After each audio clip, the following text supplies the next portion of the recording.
আসসালামু আলাইকুম বতকল আয়নারা চাকরি আশা করি পবিত্র মাহে রমজান রুসিলে অনেরা বেশি ভালো আছে।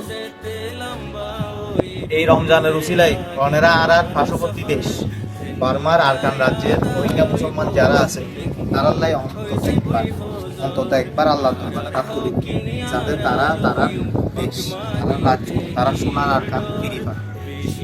আর তারা কিন্তু প্রায় 10-12 বছর যাবত তারা বাংলাদেশের শরণার্থী হিসেবে কষ্টের সহিত বসবাস করে।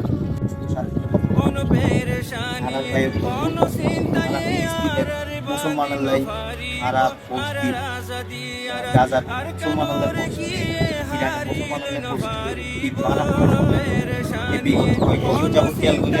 বার্মার আর ভাই ব্রাদার অকল আছে তারা আজাদি আর কানোর কিয়ে হারিল নফারিব আরে হালতিন গরিবিন জিন্দগি বর্ণ তাইব আর কুশ গরিল মেহন গরিল দুঃখ ভাই মন তু শুকাইব।